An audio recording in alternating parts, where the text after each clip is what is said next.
नमस्कार दोस्तों। आज हम लोग डिस्कस करेंगे मॉडर्न इंडियन हिस्ट्री यानी आधुनिक भारतीय इतिहास के इम्पॉर्टेंट टॉपिक यूरोपीय कंपनियों का भारत आगमन के बारे में। कौन सी कंपनियां भारत आई और ये कंपनियां भारत ही क्यों आई, भारतीय इतिहास में इन कंपनियों का क्या रोल रहा, इसके बारे जानेंगे।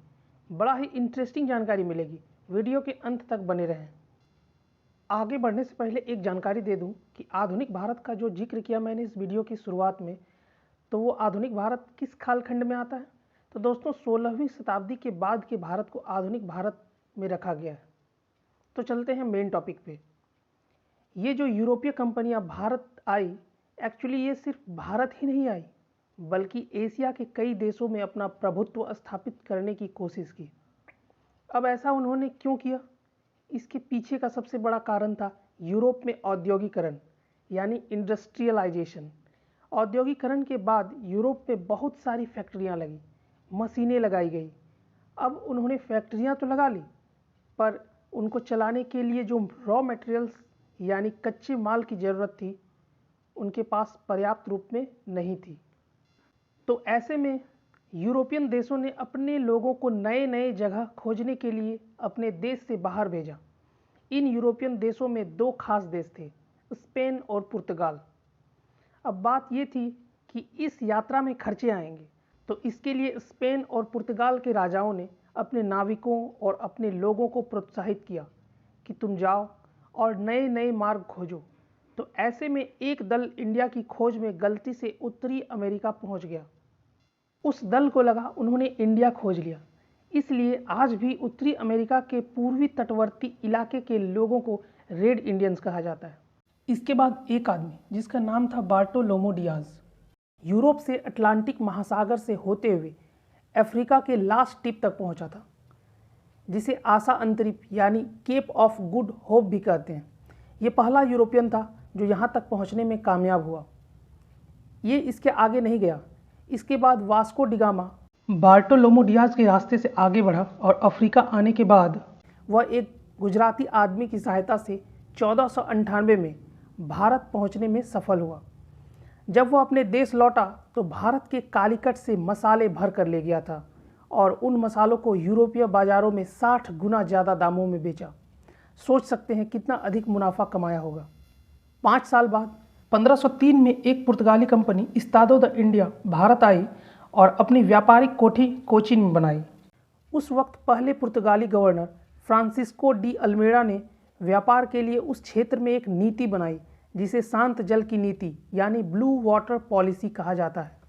इस नीति का मुख्य उद्देश्य था इस क्षेत्र में रास्ता को ब्लॉक करना, यानी जो भी समुद्री रास्ते से भारत के इस क्षेत्र में आए उसे रोकना। इसको पता था व्यापार के लिए और भी यूरोपियन लोग आएंगे, इसलिए रास्ता ब्लॉक करके कंपटीशन को ही खत्म करना चाहा। बिना उसके परमिशन के हिंद महासागर के इस क्षेत्र में कोई गुजर नहीं सकता था। अल्मेड़ा के बाद दूसरा महत्वपूर्ण आदमी आया, अल्बुकर्क। इसने भारत में पुर्तगालियों की जड़ें जमाने में काफ़ी मदद की।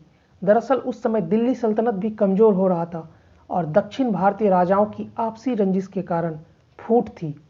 तो ऐसे ही दक्षिणी क्षेत्र कमज़ोर था, तो इसका फ़ायदा पुर्तगालियों ने उठाया और गोवा पे कब्जा कर लिया। अब उन्होंने कब्जा तो कर लिया, तो इस सत्ता को बनाए रखने के लिए उस क्षेत्र में अपनी आबादी बढ़ाने की योजना बनाई, क्योंकि जितनी ज़्यादा आबादी होगी सत्ता चलाने में आसानी होगी। अब बात थी भारत में इन विदेशियों से शादी करेगा कौन?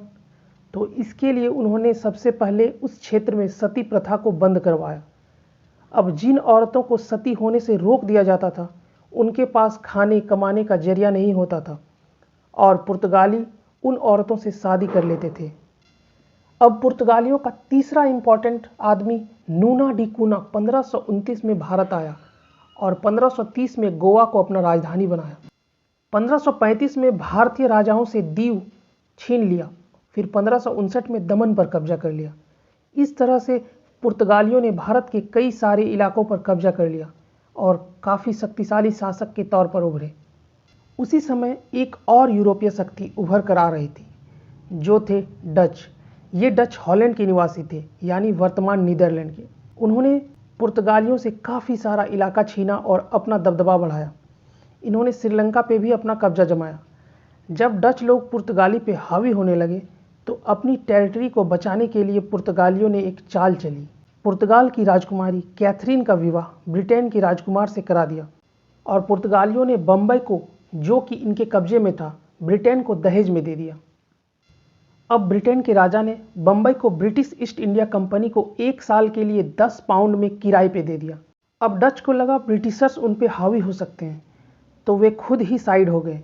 इनके पीछे हटने का कारण ये भी था कि उन्हें इंडिया से ज़्यादा इंटरेस्ट इंडोनेशिया में थी, क्योंकि उनकी जो नीड्स थी बाकी साउथ एशियन देशों से ही पूरी हो रही थी, तो वे वहाँ से पीछे हटना ही बेहतर समझा। आज हमने इस वीडियो में पुर्तगालियों और डच के बारे जाना, बाकी और 3 यूरोपीय कंपनियों के बारे जानेंगे अगले वीडियो में। तब तक के लिए इजाज़त दें। नमस्कार, जय हिंद।